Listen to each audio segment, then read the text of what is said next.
नमस्कार, स्वागत आपका हरियाणा न्यूज 24 पर। मैं हूं प्रिंस लांबा। हरियाणा प्रदेश के अंदर इस समय राजनीतिक माहौल गरमाया हुआ है क्योंकि हरियाणा प्रदेश के दो भाजपा नेता ऐसे हैं जो बीजेपी के राष्ट्रीय अध्यक्ष बनने की दौड़ में शामिल हैं, या फिर यूं कहें कि उन नेताओं का नाम अब हिट लिस्ट में चल रहा है। हिट लिस्ट का मतलब है कि उन नेताओं का नाम बिल्कुल फाइनल दौड़ में चल रहा है। कुछ चुनिंदा नामों के बीच उन नेताओं का नाम भी शामिल है, उस सूची में शुमार है। आज हरियाणा प्रदेश के इन्हीं दो नेताओं को लेकर चर्चा करेंगे जो बीजेपी के राष्ट्रीय अध्यक्ष जगत प्रकाश नड्डा की जगह बन सकते हैं, जो जेपी नड्डा को रिप्लेस कर सकते हैं और उनकी कमान आगे के लिए संभाल सकते हैं। एक तरीके से देखा जाए तो हरियाणा प्रदेश का इन दिनों पूरा बोलबाला है, चाहे वो नौकरियों की बात हो, चाहे वो आईएएस आईपीएस लगने की बात हो, चाहे वो यूपीएससी की किसी भी परीक्षा की बात क्यों ना हो, चाहे वो सेनाओं की ही बात क्यों ना हो, देश सेवा की बात हो, चाहे राजनीति की बात हो।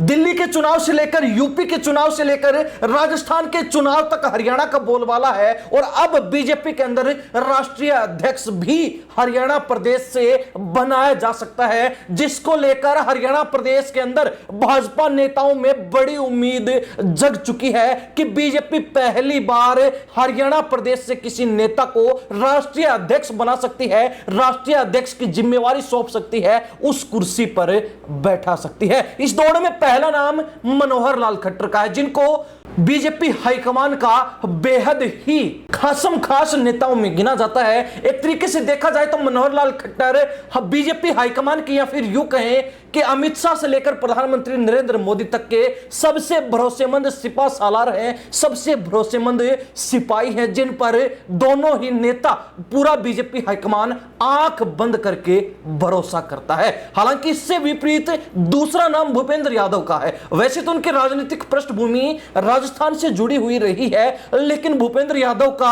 अक्सर जिक्रा जो है, चर्चा जो है, हरियाणा प्रदेश की राजनीति में चलता रहता है। पिछले दिनों भी उन्होंने राव इंद्रजीत सिंह के स्थान पर पूरे अहिरवाल क्षेत्र में एक यात्रा निकाली थी, उस क्षेत्र का एक दौरा किया था, उस क्षेत्र में यात्रा करके ये एक अलग से अलग जगाने का काम कर दिया था कि यहां ना केवल सिर्फ एकमात्र अहिर नेता, एकमात्र ओबीसी के बड़े चेहरे, अहिरवाल क्षेत्र के सबसे बड़े नेता राव इंद्रजीत सिंह का दबदबा है, बल्कि बीजेपी के पास और भी कई बड़े बड़े नेता हैं जो इस क्षेत्र में राव इंद्रजीत सिंह को रिप्लेस कर सकते हैं। तो भूपेंद्र यादव का नाम भी मनोहर लाल खट्टर के साथ साथ इस चर्चा में शामिल है, राष्ट्रीय अध्यक्ष बनने की दौड़ में शामिल है। और माना जा रहा है कि फाइनल रेस जो है, राष्ट्रीय अध्यक्ष बनने का आखिरी मुकाबला जो है, हरियाणा प्रदेश के ही इन्हीं दोनों नेताओं मनोहर लाल खट्टर और भूपेंद्र यादव के बीच चल रहा है। अब इन दोनों ही नेताओं का नाम आखिर क्यों राष्ट्रीय अध्यक्ष बनने की दौड़ में शामिल है,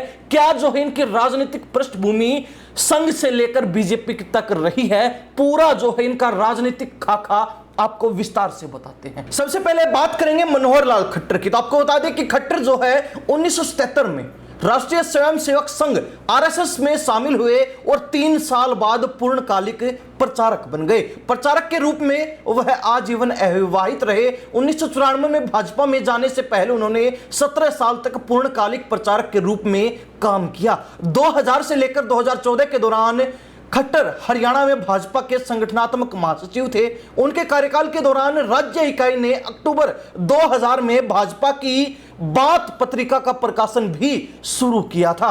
वह 2014 में लोकसभा चुनाव के लिए भाजपा की हरियाणा चुनाव अभियान समिति के अध्यक्ष थे। इसके बाद वह भाजपा की राष्ट्रीय कार्यकारी समिति के सदस्य बने। 2014 में खट्टर को हरियाणा विधानसभा चुनाव के लिए करनाल निर्वाचन क्षेत्र से भाजपा को उम्मीदवार बनाया गया। करनाल सीट से उनको जो है टिकट दी गई थी, प्रत्याशी बनाया गया था। करनाल में पार्टी कार्यकर्ताओं और समर्थकों ने एक हस्ताक्षर अभियान चलाया और पार्टी नेतृत्व से उनके बजाय किसी स्थानीय उम्मीदवार, यानी कि खट्टर के बजाय किसी दूसरे स्थानीय लोकल उम्मीदवार को मैदान में उतारने की मांग की थी। उनके प्रतिद्वंदी भारतीय राष्ट्रीय कांग्रेस के उम्मीदवार और दीपेंद्र सिंह हुड्डा ने खट्टर पर करनाल के मूल निवासी न होने का, बाहरी होने का आरोप भी उस समय लगाया था। लेकिन मोदी लहर में खट्टर को भारी अंतर से चुनाव जीतने में मदद मिली। चुनाव में भाजपा ने पहली बार हरियाणा में बहुमत हासिल किया और खट्टर ने अपना पहला चुनाव 63,736 मतों के अंतर से जीत लिया। एक पार्टी बैठक के दौरान हरियाणा भाजपा अध्यक्ष प्रोफेसर अमिला शर्मा ने हरियाणा के मुख्यमंत्री पद के लिए उनके यानी कि खट्टर के नाम का प्रस्ताव रखा, जिसका हरियाणा के मुख्यमंत्री पद के एक और प्रबल दावेदार राव इंद्रजीत सिंह ने भी समर्थन किया और कई विधायकों ने इसका समर्थन कर दिया। 26 अक्टूबर 2014 को अपने शपथ ग्रहण समारोह के बाद वे हरियाणा में भाजपा के पहले मुख्यमंत्री बने। 2019 हरियाणा विधानसभा चुनाव के बाद दुष्यंत चौटाला की जननायक जनता पार्टी के साथ गठबंधन करने के बाद खट्टर ने दूसरी बार मुख्यमंत्री के रूप में शपथ ली। खट्टर ने 12 मार्च 2024 को हरियाणा के राज्यपाल बंडारू दत्तात्रेय को अपना इस्तीफा सौंप दिया। जब यह घटनाक्रम 2024 के लोकसभा चुनाव से पहले सीट बंटवारे को लेकर राज्य की सत्तारूढ़ भाजपा और जननायक जनता पार्टी जेजेपी गठबंधन में दरार आने की अटकलों के बीच आया और 13 मार्च को उन्होंने हरियाणा विधानसभा से अपना इस्तीफा दे दिया। मार्च 2024 में उन्हें 2024 के भारतीय आम चुनाव में यानी कि लोकसभा चुनाव में करनाल लोकसभा सीट के लिए भाजपा उम्मीदवार के रूप में घोषित किया गया। खट्टर ने बाद में सीट से यानी कि करनाल लोकसभा सीट से जीत हासिल की। जून 2024 में खट्टर को ऊर्जा मंत्री और आवास और शहरी मामलों का मंत्री नियुक्त किया गया और यही बड़ी वजह है कि संघ में यानी कि आरएसएस में काम करने के बाद 17 वर्ष तक पूर्णकालिक प्रचारक के रूप में अपनी महत्वपूर्ण भूमिका अदा करने के बाद वो भाजपा में अपने राजनीतिक सफर की शुरुआत करते हैं और भाजपा में भी जो उनका राजनीतिक सफर था वो बड़ा ही उम्दा रहा, बेहतरीन रहा। यानी कि सीधे ही भाजपा में आने के बाद और कुछ वर्षों तक काम करने के बाद उनको विधायक बनने के तुरंत बाद ही मुख्यमंत्री की कमान हाथ लग गई। मुख्यमंत्री की कुर्सी पर उनको काबिज कर दिया गया और ना केवल एक बार बल्कि 2 बार हरियाणा प्रदेश के मनोहर लाल खट्टर मुख्यमंत्री रहे।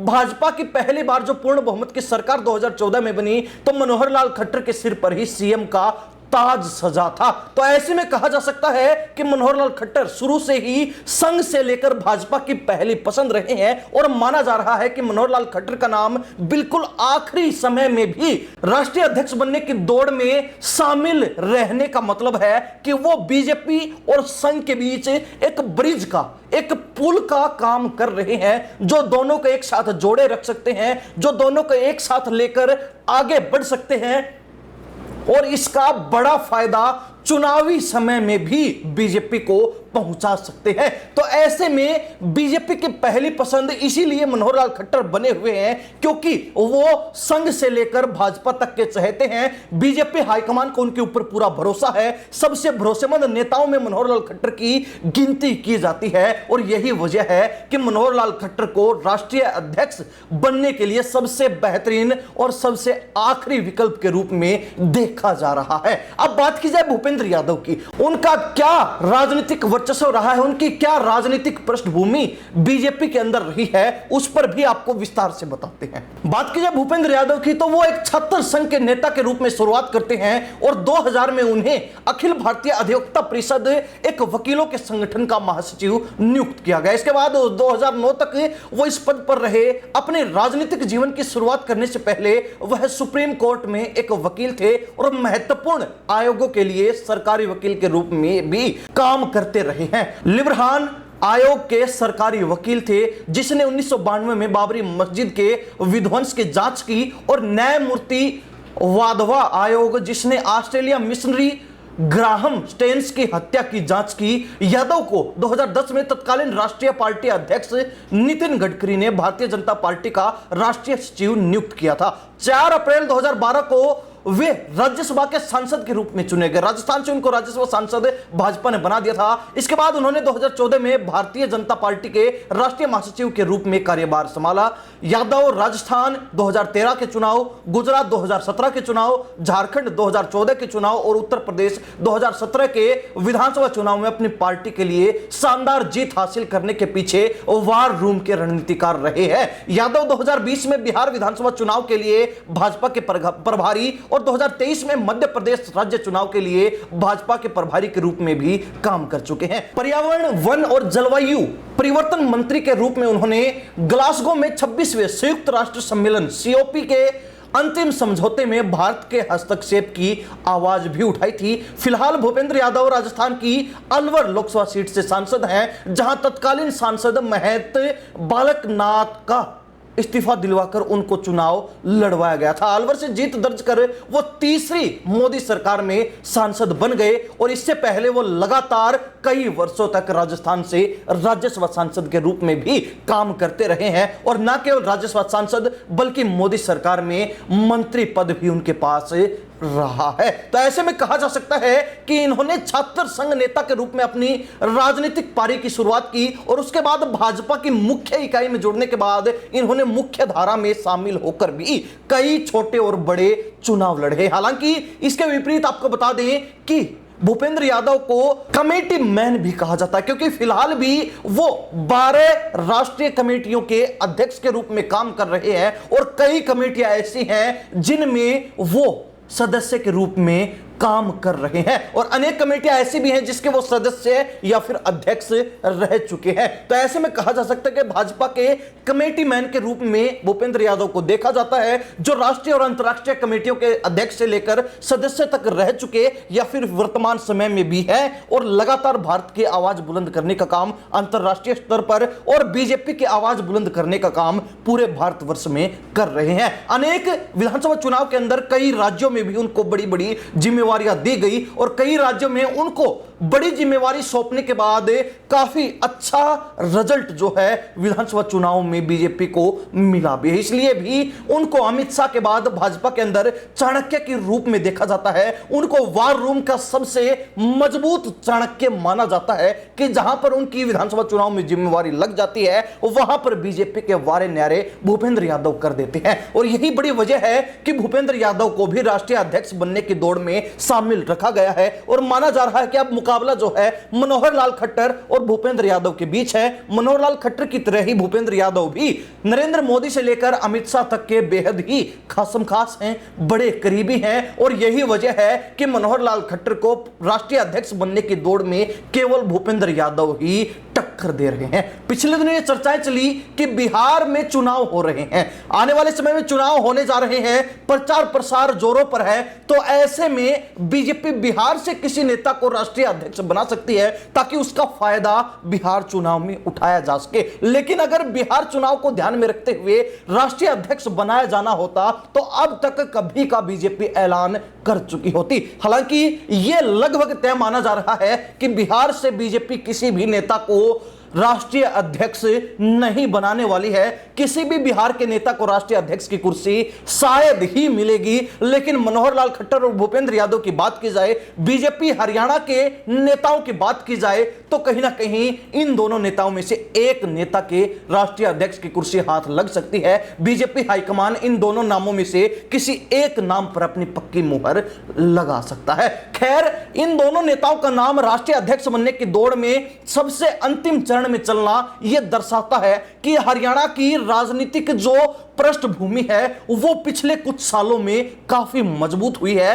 और राजनीतिक रूप से हरियाणा प्रदेश ने अपना दबदबा पूरे भारतवर्ष में कायम कर लिया है। चाहे यूपी चुनाव की बात हो, वहां पर हरियाणा की राजनीति का बोलबाला देखने को मिलता है, चाहे दिल्ली चुनाव की बात हो, वहां पर भी हरियाणा की राजनीति का दबदबा देखने को मिलता है। हरियाणा के नेता प्रचार प्रसार करने के लिए पहुंचते हैं और वहां पर बीजेपी जीत दर्ज करती है। राजस्थान चुनाव की बात हो तो वहां पर भी हरियाणा की राजनीति का ऐसा गहरा प्रभाव पड़ा कि बीजेपी अगला चुनाव जीतकर आज सत्ता में काबिज है। तो अंदाजा लगाया जा सकता है कि हरियाणा की जो राजनीतिक पृष्ठभूमि है वो इन दिनों भाजपा में पूरे भारतवर्ष में अपना डंका बजा रही है। उसी के एक उदाहरण के रूप में यहां भी देखा जा सकता है कि मनोहर लाल खट्टर और भूपेंद्र सिंह, दो हरियाणवी नेताओं का नाम राष्ट्रीय अध्यक्ष बनने की दौड़ में प्रमुखता से चल रहा है। फाइनल दौड़ इन दोनों नेताओं के बीच मानी जा रही है, जिनमें से एक नाम पर मुहर लग सकती है। हरियाणा प्रदेश की जनता और भारतवर्ष के लोग क्या सोचते हैं, मनोहर लाल खट्टर या फिर भूपेंद्र सिंह यादव में से